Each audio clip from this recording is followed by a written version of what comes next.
রাসূল করিম সাল্লাল্লাহু আলাইহি ওয়াসাল্লামের ইন্তেকালের পর ইহুদি, খ্রিস্টান এবং মূর্তি পূজারী মুশরিকরা ঐক্যবদ্ধ হয়ে মনে করেছিল যে নবী চলে গেছে, ইসলাম দুনিয়া থেকে আমরা বিদায় করে দিব। কিন্তু আল্লাহ পাক রব্বুল আলামিন হযরত আবু বকর সিদ্দিক রাদিয়াল্লাহু তাআলার নেতৃত্বে আবার সবকিছুকে সুসংগঠিত সুবিন্যস্ত করে দিলেন। হযরত আবু বকর সিদ্দিক রাদিয়াল্লাহু তাআলা 2 বছর 8 মাস বা এর কম বেশি এরকম খলিফা থাকার পরে ওনার যখন ইন্তেকাল হয়ে গেল, হযরত ওমর ফারুক রাদিয়াল্লাহু তাআলা খলিফাতুল মুসলিমিন হইলেন এবং হযরত ওমর ফারুক রাদিয়াল্লাহু তাআলার নেতৃত্বে ইসলামী খেলাফত শুধু সুসংগঠিত সুবিন্যস্তই হয় নাই, বরং দেশের পর দেশ অতিক্রম করে অর্ধ দুনিয়া ইসলামের খেলাফতে ইসলামের ছায়াতলে এসে পড়েছে। অর্ধ দুনিয়া 70 লক্ষ বর্গ কিলোমিটার বিস্তৃত। এই সময়ের মধ্যে ইহুদি আর খ্রিস্টান এবং পৌত্তলিক মূর্তি পূজারীরা যে বসে থাকছে তারা আনন্দিত হয়েছে এমন না, তাদের ষড়যন্ত্র কূটকৌশল অব্যাহত রয়েছে। হযরত ওমর ফারুক রাদিয়াল্লাহু তাআলার শাহাদাত একটা বিচ্ছিন্ন ঘটনা, এটা কোনো ষড়যন্ত্রের অংশ ছিল না। আবু লুতলু নামে এক খ্রিস্টান গোলাম হযরত ওমর রাদিয়াল্লাহু তাআলা শহীদ করেছিল, এটা কোনো ষড়যন্ত্রের অংশ না। এই জন্য ততটা ক্ষতি সাধন হয় না ইসলামী খেলাফত। সেটা হলো হযরত ওমর রাদিয়াল্লাহু তাআলার কাছে সে একটা বিচার নিয়ে আসছিল। এই বিচার করে দেওয়ার পরে তার কাছে এই বিচার পছন্দ হয় নাই, এই জন্য সে হযরত ওমর রাদিয়াল্লাহু তাআলাকে শহীদ করে দেয়। হযরত ওমর রাদিয়াল্লাহু তাআলা শাহাদাতের সময় তিনি 6 জনকে দায়িত্ব দিয়েছিলেন যে তোমরা বসে একজনকে খলিফা বানাইবে। এর মধ্যে হযরত আব্দুর রহমান ইবনে আউফ রাদিয়াল্লাহু তাআলা বিশিষ্ট ব্যক্তি, সবাই মিলে হযরত আব্দুর রহমান ইবনে আউফ রাদিয়াল্লাহু তাআলাকে দায়িত্ব দিলেন যে পরবর্তী খলিফা কে হবে।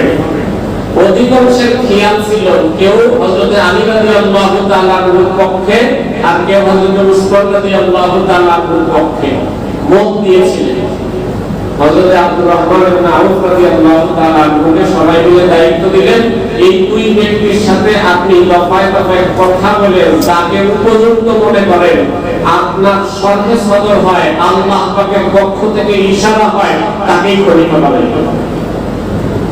ইতিহাস খুলে দেখেন হযরত আব্দুর রহমান ইবনে আউফ রাদিয়াল্লাহু তাআলা অত্যন্ত নিষ্ঠার সাথে, অত্যন্ত আন্তরিকতার সাথে এই দুইজনের সঙ্গে কথা বলে এরপরে তিনি সিদ্ধান্ত নিলেন না, হযরত উসমান রাদিয়াল্লাহু তাআলাকে খেলাফতের দায়িত্ব দেওয়া যায়। এই জন্য হযরত উসমান রাদিয়াল্লাহু তাআলার পক্ষে খেলাফতের বয়ান করলেন। হযরত উসমান রাদিয়াল্লাহু তাআলার খেলাফত 10 বছর, 11 বছর, 12 বছর চলতে লাগলো। ইহুদিদের চক্রান্ত কিন্তু বসে থাকে নাই। আল্লাহ পাক রব্বুল আলামিন কোরআনে বলে দিয়েছেন, যে আয়াত আমি আপনাদের খেদমতে পড়েছি, আল্লাহ পাক রব্বুল আলামিন বলেন, লাতাজিদান্না শাদ্দান নাসি আদাওয়াতান লিল্লাযীনা আমানুল ইয়াহুদা ওয়াল্লাযীনা আশরাকু। ও মুসলমানেরা, তোমরা দুনিয়াতে দেখবা তোমাদের সাথে সবচেয়ে শত্রুতা বেশি রাখবে ইহুদিরা। লাতাজিদান্না শাদ্দান নাসি আদাওয়াতান লিল্লাযীনা আমানুল ইয়াহুদা। ইহুদিরা মুসলমানদের সাথে সবচেয়ে বেশি শত্রুতা রাখবে। এরপরে আল্লাহ পাক রব্বুল আলামিন বলেন, ওয়াল্লাযীনা আশরাকু। এরপরে হলো মূর্তি পূজারী মুশরিকরা তোমাদের সাথে শত্রুতা রাখবে। আল্লাহ পাক রব্বুল আলামিন কোরআনে আগেই মেসেজ দিয়ে রেখেছেন, মুসলমান সতর্ক হন। যাই হোক, নবী করিম সাল্লাল্লাহু আলাইহি সাল্লামের হাতে অনেক ইহুদি ইসলাম গ্রহণ করেছে, অনেক মুশরিক ইসলাম গ্রহণ করেছে। এরকমই ইহুদিদের একজন বিশিষ্ট ব্যক্তি, তার নাম ছিল আব্দুল্লাহ ইবনে সাবা। এই আব্দুল্লাহ ইবনে সাবা অত্যন্ত বিচক্ষণ ছিল অত্যন্ত বুদ্ধিমান ছিল, কিন্তু তার এই বিচক্ষণতা বুদ্ধিমানতা সবই ইসলামের বিপক্ষে সে কাজে লাগিয়েছে। হযরত উসমান রাদিয়াল্লাহু তাআলা আনহুর কাছে 35 হিজরিতে এসে বলল, খলিফাতুল মুসলিমিন, আমি জীবনে ইসলামের অনেক ক্ষতি করেছি, অনেক বিরোধিতা করেছি, এখন আমার বুঝে আসছে আমি এখন ইসলামের সুশীতল ছায়াতলে আশ্রয় নিয়ে নিজের জীবনকে সুপথে পরিচালিত করতে চাই। হযরত উসমান রাদিয়াল্লাহু তাআলা আনহু বলেন, হ্যাঁ ভালো কথা, তুমি যদি মুসলমান হয়ে যাও তাহলে তো ভালো কথা।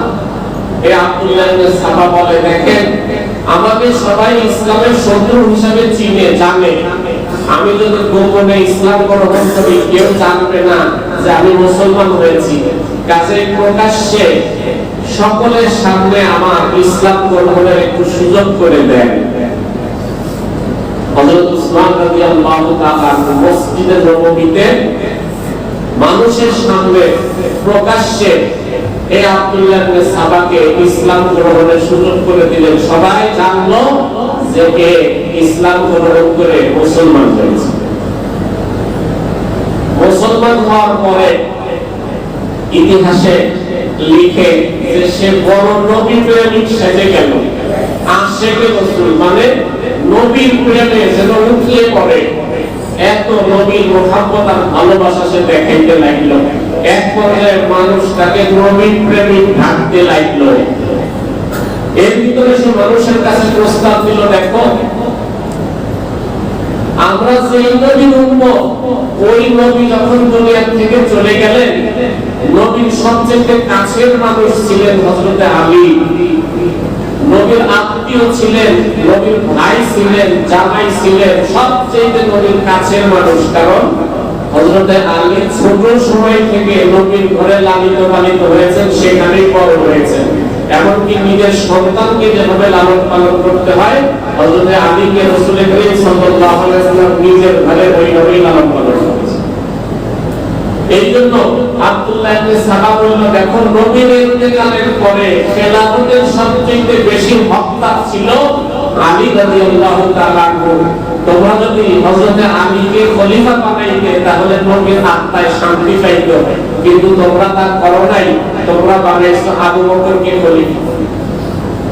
আবু বকরের খেলাফত শেষ হওয়ার পরে তোমরা আলীকে বানাইলে না, তারপরে বানাইলে ওমরকে। ওমরের খেলাফত শেষ হইল, তারপরে আলীকে বানাইলে না, বানাইলে তোমরা হযরতে উসমানকে। এখন উসমানের খেলাফত 10-11 বছর চলতেছে। উসমান ইন্তেকালের পরে আমরা আলীকে খলিফা বানাবো, কি বলো তোমরা? দেখেন সূত্রপাতটা কিভাবে আসে। হযরত উসমানের পরে আলীকে আমরা খলিফা বানাবো, কি বলো তোমরা? তো সবাই বলে, হ্যাঁ কথা তো ঠিক, হযরত উসমানের পরে আলী যোগ্য, আলীকে আমরা খলিফা বানাবো। কিন্তু মনে রাখবেন, ইসলামিক খেলাফতের নিয়ম হলো একজন খলিফা জীবিত থাকা অবস্থায় আরেকজন খলিফার ব্যাপারে প্রচারণা চালানো নিষেধ। এই দেখেন হযরত আলী রাদিয়াল্লাহু তাআলা আনহুর পক্ষে বেশ জনসমর্থন তৈরি করতে লাগলো। এক পর্যায়ে কিছুদিন পরে সে বলল যে হযরত উসমান, তার মধ্যে এই দোষ সেই দোষ, এভাবে 15টা দোষ বের করলো। 15টা দোষ বের করে এগুলো চর্চা করতে লাগলো। কাজেই সে বয়সও বেশি হয়ে গেছে, বৃদ্ধ হয়ে গেছে, কাজেই তাকে খলিফা রাখা যাবে না, তাকে খেলাফত থেকে সরাইয়া হযরত আলী রাদিয়াল্লাহু তাআলা যোগ্য ব্যক্তি, আমরা তাকে খলিফা বানাবো। এইভাবে সে প্রচারণা করতে লাগলো। এক পর্যায়ে 5 থেকে 7,000 মানুষ তার এই মতের পক্ষে মত দিল। মদিনা, কুফা, বসরা, সিরিয়া সব জায়গায় সে গিয়ে গিয়ে মানুষকে বলে বুঝাই, এভাবে 5 থেকে 7,000 মানুষকে তার মতের পক্ষে নিয়ে এসে যে উসমানকে খলিফা রাখা যাবে না। হযরত আলী রাদিয়াল্লাহু তাআলা তার এই ব্যাপারে তিনি কিন্তু কঠোরভাবে এটা প্রতিরোধ করেছেন, প্রত্যাখ্যান করেছেন, কিন্তু তার তো দুর্বিসন্ধি, তার তো সুদূর প্রসারী ষড়যন্ত্র। মানুষকে এইভাবে বলে বলে বুঝাইয়ে 35 হিজরির শেষের দিকে হজের সফর, সবাই বাইতুল্লাহ হজের জন্য চলে গেছে। এই আব্দুল্লাহ ইবনে সাবা মিশর থেকে, কুফা থেকে, বসরা থেকে, সিরিয়া থেকে প্রায় 5000 লোক সংগ্রহ করছে যে আমরা হজে যাইতেছি। হজে যাওয়ার কথা বলে সে মদিনায় আসছে। মদিনায় এসে হযরতে উসমান রাদিয়াল্লাহু তাআলা আনহুর বাড়ির চারপাশে ঘেরাও দিয়েছে, বলছে খেলাফত ছেড়ে দাও, যদি ছেড়ে না দাও তাহলে তোমাকে হত্যা করব। তখন অধিকাংশ মানুষ কিন্তু হজের সফরে মক্কায়, আর মক্কা থেকে মদিনার দূরত্ব আপনারা জানেন প্রায় 500 কিলোমিটার। আর এখন যেভাবে যোগাযোগ ব্যবস্থা ওই সময় তো এরকম ছিল না। হযরত উসমান রাদিয়াল্লাহু তাআলা আনহুকে যখন চারপাশে ঘেরাও দিয়ে ফেললো, তখন মদিনার যে সমস্ত সাহাবী তাবেঈন ছিল তারা হযরত উসমান রাদিয়াল্লাহু তাআলা আনহুকে বললেন, আপনি অনুমতি দেন এদেরকে আমরা এদের বিরুদ্ধে যুদ্ধ করে এদেরকে সবাইকে হত্যা করে দেব। হযরত উসমান রাদিয়াল্লাহু তাআলা আনহু বললেন, আমার কারণে মানুষের মধ্যে রক্তপাত হবে এটা আমি কোনো সময় চাই না। হযরত উসমান রাদিয়াল্লাহু তাআলা আনহুকে এরা যে শহীদ করে দিবে, হত্যা করে দিবে, ইতিহাসে পাওয়া যায়, মানুষ ভাবতেও পারে না, মানুষ বুঝতেও পারে নাই। অথচ এরা হযরত উসমান রাদিয়াল্লাহু তাআলা আনহুকে নির্মমভাবে শহীদ করে দেয়। শুধু শহীদ করে দেয় নাই, সাথে সাথে হযরত আলী রাদিয়াল্লাহু তাআলা আনহুর কাছে এরা আসছে, আসে বলছে আপনি খেলাফতের দায়িত্ব নেন। হযরত আলী রাদিয়াল্লাহু তাআলা আনহু বললেন যে না, আমি এই পরিস্থিতিতে এই অবস্থায় খেলাফতের দায়িত্ব নিব না। এরা বলল যদি আপনি খেলাফতের দায়িত্ব না নেন তাহলে আপনাকেও হত্যা করে ফেলব। শুধু আপনাকে না, বরং খেলাফতের উপযুক্ত আরো যারা আছে, আব্দুল্লাহ ইবনে ওমর, আব্দুল্লাহ ইবনে আব্বাস সহ যারা আছে এদের সবাইকে আমরা হত্যা করে ফেলব। হযরত আলী রাদিয়াল্লাহু তাআলা আনহু তখন কিছু সাহাবী তাবেঈদের সঙ্গে পরামর্শ করলেন যে এখন কি করা যায়। সবাই পরামর্শ দিলেন যে হ্যাঁ, আপনি খেলাফতের দায়িত্ব নিয়ে নেন। হযরত আলী রাদিয়াল্লাহু তাআলা আনহু খেলাফতের দায়িত্ব নিয়ে নিলেন। সাথে সাথে এই বিদ্রোহী যারা, এদের উদ্দেশ্য ছিল যে তাদের কন্ট্রোলে কাউকে খলিফা বানাইয়া বড় বড় পদে তারা বসে যাবে, যাতে এদেরকে শাস্তি দেওয়া বা এদের এই যে হত্যার জন্য এদের বিচার করার সুযোগ যাতে না হয়। এই জন্য হযরত আলী রাদিয়াল্লাহু তাআলা আনহু খলিফা বানাইয়া তারা বড় বড় পদে আসীন হয়ে গেলেন। এমন পরিস্থিতি, তাদের সংখ্যা তো 5000। এমন পরিস্থিতি যে এদের বিরুদ্ধে কোনো প্রতিরোধ করে তোলাও সম্ভব হচ্ছিল না। হযরত উসমান রাদিয়াল্লাহু তাআলা আনহু শাহাদাতের এই ঘটনা যখন বিভিন্ন মুসলিম এলাকাগুলোতে পৌঁছতে লাগলো, তখন তারা এই খবর পাইল যে হযরত উসমান শহীদ হয়েছে, হযরত আলী রাদিয়াল্লাহু তাআলা আনহু খলিফা হয়েছে। তখন হযরত আলী রাদিয়াল্লাহু তাআলা আনহুর হাতে মানুষ বয়াত হতে লাগলো, আর কিছু মানুষ বলতে লাগলো উসমান হত্যায় যারা জড়িত ছিল তারা আপনার বড় বড় পদে আসীন, কাজে উসমান হত্যার বিচার করার সাথে সাথে আমরা আপনার হাতে বয়াত গ্রহণ করব। দেখেন, কিছু মানুষ বলল উসমান হত্যার বিচার করলে সাথে সাথে আমরা আপনার হাতে বয়াত গ্রহণ করব। আর কিছু মানুষ হযরত উসমান রাদিয়াল্লাহু তাআলা, হযরত আলী রাদিয়াল্লাহু তাআলা হাতে বয়াত হয়ে গেল। এই যে মুসলমানদের মধ্যে দুইটা মনোভাব, দুইটা দৃষ্টিভঙ্গি সৃষ্টি হলো। যারা হযরত উসমান হত্যার বিচারের জন্য হযরত আলীকে চাপ দিতে লাগলেন, তাদের উদ্দেশ্য ছিল যে আমরা যদি চাপ দেই হযরত আলী রাদিয়াল্লাহু তাআলা তাড়াতাড়ি বিচার কার্যটা সমাধান করতে পারবেন। এই জন্য ওনাদের উদ্দেশ্য ভালো। আর হযরত আলী রাদিয়াল্লাহু তাআলা বলতেছিলেন তোমরা আগে আমার হাতে বয়াত গ্রহণ করো, তারপরে বিচার করো। এই দুইটি দৃষ্টিভঙ্গির কারণে দুই ভাগ হয়ে গেল। এই দুই ভাগের মধ্যে উভয় ভাগে বড় বড় সাহাবায়ে কেরাম রয়েছে। হযরত তালহা ইবনে উবাইদুল্লাহ, যাকে নবী বেহেশতের সার্টিফিকেট দুনিয়া থেকে দিয়েছে, হযরত সুবাইর ইবনে আওয়াম, হযরত আয়েশা সিদ্দিকা, হযরত মুআবিয়া রাদিয়াল্লাহু তাআলা, হযরত আবু ইবনে আস রাদিয়াল্লাহু তাআলা এরা এক পক্ষে, আরেক পক্ষে হযরত আলী রাদিয়াল্লাহু তাআলা। উনি বলেন আগে তোমরা বয়ান গ্রহণ করো তারপরে বিচার। আর ওনারা বললেন যে না, আগে আপনি বিচার করেন তারপরে আমরা বয়ান গ্রহণ করব। ওই অবস্থায় কারা হকের উপরে ছিল আর কারা বাতিলের উপরে ছিল ওই সময় কেউ বুঝতে পারে না। এই কারণে দেখা গেছে এই পক্ষে বহু সাহাবায়ে কেরাম রয়েছেন, তাবেঈন, ভালো ভালো মানুষ, ওই পক্ষে বহু সাহাবায়ে কেরাম। কাজেই এদের মধ্যে একটা যুদ্ধ হয়েছে জঙ্গে জামাল, আর একটা যুদ্ধ হয়েছে জঙ্গে সিফফিন। উভয় যুদ্ধেই বহু সাহাবায়ে কেরাম আজমাইন, বহু তাবেঈন শহীদ হয়েছেন। এই জন্য আপনি কাউকে দায়ী করতে পারবেন না, যেহেতু সবার উদ্দেশ্য ছিল ভালো। এই পক্ষে হযরত তালহা ইবনে উবাইদুল্লাহ, হযরত জুবাইর ইবনে আওয়াম, হযরত মুআবিয়া, হযরত আমর ইবনে আস, হযরত আয়েশা সিদ্দিকা রাদিয়াল্লাহু তাআলা সহ যারা ছিলেন। অপর পক্ষে হযরত আলী রাদিয়াল্লাহু তাআলা, হযরত হাসান, হযরত হুসাইন সহ, হযরত ইবনে আব্বাস, হযরত আব্দুল্লাহ ইবনে জুবাইর সহ এই পক্ষে যারা ছিল এরাও কিন্তু তাদের উদ্দেশ্য ভালো ছিল যে আগে সবাই বয়ান গ্রহণ করে ইসলামিক খেলাফতটা সুবিন্যস্ত সুসংহত হয়ে যাক, আমরা শক্তিশালী হয়ে নেই, তারপরে বিচার করবো, যেহেতু লোক এক দুইজন নয়, লোক অনেক। আর ওনারা বলতেছিলেন যে আপনাদের যদি বিচারের জন্য শক্তির প্রয়োজন হয়, সৈন্যের প্রয়োজন হয়, তাহলে আমাদের পক্ষে বহু সৈন্য আছে, বহু লোকজন আছে, আপনারা প্রয়োজনে আমাদেরকে হেল্প নেন, আমাদের থেকে সৈন্য নেন, তারপরে আগে বিচার করেন। বিচার না করলে মুসলমান ঐক্যবদ্ধ হবে না। ওনারা বলে করতেছিলেন আমরা যদি চাপ সৃষ্টি করি হযরত আলী রাদিয়াল্লাহু তাআলা আনহু, হযরত উসমান রাদিয়াল্লাহু তাআলা আনহুর হত্যা বিচার করবেন। আর হযরত আলী রাদিয়াল্লাহু তাআলা আনহু মনে করতেছিলেন যে না, বিচার পরে হবে, আগে সবাই খেলাফতের বয়ান করবেন।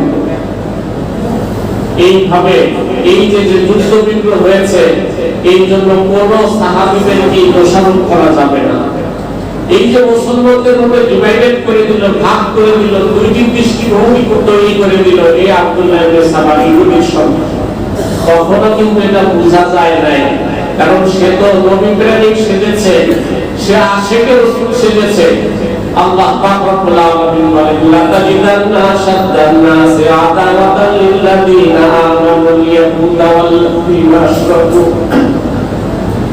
নিশ্চয়ই তোমরা মুমিন মুসলমানদের সাথে সবচেয়ে বেশি শত্রুতা করতে দেখবা ইহুদিদেরকে।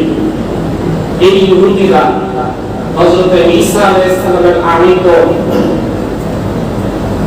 ইনজিল কিতাবকে যেই পদ্ধতিতে তারা বিকৃত করেছিল, বাতিল করেছিল, ঠিক সেই পদ্ধতি অবলম্বন করে ইসলামকে বিকৃত করতে চেয়েছিল, কিন্তু ইসলামকে বিকৃত করতে পারে নাই। আল্লাহ পাক রব্বুল আলামিন কোরআনে ইরশাদ করেন ইন্না নাহনু নাযালনা যিকরা ওয়া ইন্না লাহু লাহাফিজুন। ইসলামকে ধর্ম হিসাবে আমি প্রেরণ করেছি, কোরআনকে আমি নাযিল করেছি, কাজেই এর রক্ষার দায়িত্ব আমি নিয়েছি। বিকৃত করতে পারে নাই, কিন্তু বিরাট ক্ষতি করে দিয়েছে।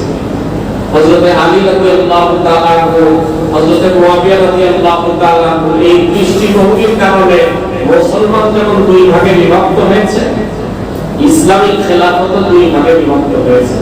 হযরত আলী রাদিয়াল্লাহু তাআলা আনহুর নেতৃত্বে মক্কা, মদিনা, কুফা, বসরা, সিরিয়া, কুফা, বসরা সহ বিরাট অঞ্চল হযরত আলী রাদিয়াল্লাহু তাআলা আনহুর নেতৃত্বে ছিল।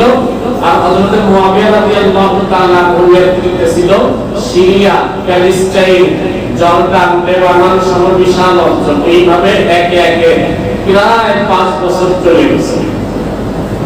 5 বছর পরে হযরত আলী রাদিয়াল্লাহু তাআলা আনহুকে নির্মমভাবে শহীদ করে হযরত আলী রাদিয়াল্লাহু তাআলা আনহুর গ্রুপেরই কিছু মানুষ, যাদেরকে খারেজি বলা হয়, এরা নতুন করে বের হয়েছিল। হযরত আলী আর হযরত মুআবিয়া রাদিয়াল্লাহু তাআলা আনহুর মধ্যে যখন সিফফিন নামক জায়গায় সিরিয়ার কাছে যুদ্ধ হয়েছিল, এক পর্যায়ে হযরত আলী রাদিয়াল্লাহু তাআলা আনহু যখন যুদ্ধ বন্ধ করতে বললেন, তখন এরা আলাদা হয়ে গেল। যুদ্ধ বন্ধ করতে বললে কেন? যুদ্ধ বন্ধ করতে বললে কেন? এরা হযরত আলী রাদিয়াল্লাহু তাআলা থেকে আলাদা হয়ে গেল। এই যে খারেজি মানে আলাদা হয়ে যাওয়া, এই যে একটা সম্প্রদায় এই খারেজি সম্প্রদায় হযরত আলী রাদিয়াল্লাহু তাআলাকে 4-5 বছর খুবই যন্ত্রণা দিয়েছে। এমনকি শেষ পর্যন্ত এই খারেজিদের মধ্যে 3 জন ব্যক্তি সিদ্ধান্ত নিল যে তারা হযরত আলীকে, হযরত মুয়াবিয়াকে আর হযরত আমর ইবনে আস এই 3 জনকে একই দিনে হত্যা করবে। সব প্রশিক্ষণ, সব চিন্তা ভাবনা সবকিছু করে একই দিনে একই টাইমে হত্যা করবে। আব্দুর রহমান ইবনে মুনজির নামে খারেজি, সে হযরত আলীকে হত্যা করবে। আর হযরত মুয়াবিয়া, হযরত আমর ইবনে আস এই দুজনকে হত্যা করার জন্য সিরিয়ায় রওনা হয়ে গেছে। ফজরের নামাজ পড়তে ওনারা যখন আসবেন একই টাইমে তিনজনকে হত্যা করবে। হযরত আলী রাদিয়াল্লাহু তাআলা কুফায় যে মসজিদে নামাজ পড়াইতেন, শেষ রাত্রে ওনার নিয়ম ছিল ফজরের আগে এভাবে মানুষকে ডাকাডাকি করে আসবেন, সালাতু জামিয়া, জামাতের সময় হয়ে গেছে সবাই আসেন। আব্দুর রহমান ইবনে মুনজির সে ওই মসজিদের দরজার পেছনে লুকিয়েছে। হযরত আলী রাদিয়াল্লাহু তাআলা ঢুকতেই রমজান মাসের 17 তারিখ 40 কেজি ঢুকতেই তলোয়ার দিয়ে মাথায় আঘাত করেছে।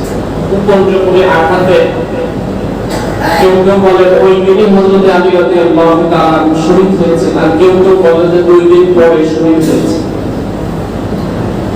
এই আব্দুর রহমান ইবনে মুনজির হযরত আলী রাদিয়াল্লাহু তাআলা কে শহীদ করতে সফল হয়েছিল, কিন্তু বাকি যে 2 জন, এই 2 জনের মধ্যে একজন হযরত মুয়াবিয়া রাদিয়াল্লাহু তাআলা কে কোপ দিয়েছিল, কিন্তু কোপটা ওনার মাথায় না লাগে পেছনে নিকম্বে লেগেছিল। এই জন্য নিকম্ব থেকে খানিক গোশত কেটে পড়ে গিয়েছে, খানিক গোশত কেটে পড়ে গিয়েছিল, সে ধরা পড়ে গিয়েছিল। পরে চিকিৎসার মাধ্যমে হযরত মুয়াবিয়া রাদিয়াল্লাহু তাআলা সুস্থ হয়েছে। আর আমর ইবনে আস রাদিয়াল্লাহু তাআলা কে যে হত্যা করতে গিয়েছিল, হযরত আমর ইবনে আস রাদিয়াল্লাহু তাআলা ওই অসুস্থতার কারণে ফজরের নামাজ পড়তে আসেননি। আর এই পাপিষ্ঠ অন্য একজন ব্যক্তিকে হযরত আমর ইবনে আস রাদিয়াল্লাহু তাআলা ইসলামের নামাজে দাঁড়াইছে, এটা দেখে তাকে হত্যা করে ফেলেছিল। হযরত আমর ইবনে আস রাদিয়াল্লাহু তাআলা কে হত্যা করতে পারেন। হযরত আলী রাদিয়াল্লাহু তাআলা শহীদ হওয়ার পরে হযরত হাসান রাদিয়াল্লাহু তাআলা হযরত আলী রাদিয়াল্লাহু তাআলা বলেছিলেন এই অঞ্চলের খেলাফতের দায়িত্ব দিলেন। আর হযরত মুয়াবিয়া রাদিয়াল্লাহু তাআলা তখনও খলিফা হন নাই, কিন্তু বিশাল একটা অঞ্চল উনি দেখাশোনা করতেন। হযরত আলী রাদিয়াল্লাহু তাআলার সাথে হযরত মুয়াবিয়া রাদিয়াল্লাহু তাআলা অনেক যুদ্ধ বিগ্রহ হয়েছে, কিন্তু হযরত আলী রাদিয়াল্লাহু তাআলার শাহাদাতের খবর যদি শুনলেন, ইতিহাস খুলে দেখেন, হযরত মুয়াবিয়া রাদিয়াল্লাহু তাআলা হযরত আলী রাদিয়াল্লাহু তাআলার শাহাদাতের খবর শুনে অঝরে কাঁদতে লাগলেন। ওনার বিবি হযরত মুয়াবিয়াকে জিজ্ঞেস করলেন, আরে আপনার সাথে দেখি তার যুদ্ধ বিগ্রহ মারামারি, আপনার তো সে শত্রু, আর তার শাহাদাতের কথা শুনে আপনি এভাবে কাঁদছেন। তখন হযরত মুয়াবিয়া রাদিয়াল্লাহু তাআলা বললেন, আরে তুমি তো জানো না মানুষ কত বড় নিয়ামত থেকে বঞ্চিত হয়েছে, মানুষ কত বড় নিয়ামত থেকে বঞ্চিত হয়ে এটা তো তুমি বুঝবা না। আমাদের তো একটা দৃষ্টিভঙ্গির কারণে 2 জনের মধ্যে আমি মনে করি আমি সত্যের উপরে আছি, উনি মনে করতেছেন উনি সত্যের উপরে আছে, এই আমাদের বিরোধিতা। তাছাড়া হযরত আলী রাদিয়াল্লাহু তাআলা শহীদ হলে মানুষ কত এলেম থেকে, বরকত থেকে, বুজুর্গি থেকে বঞ্চিত হইল।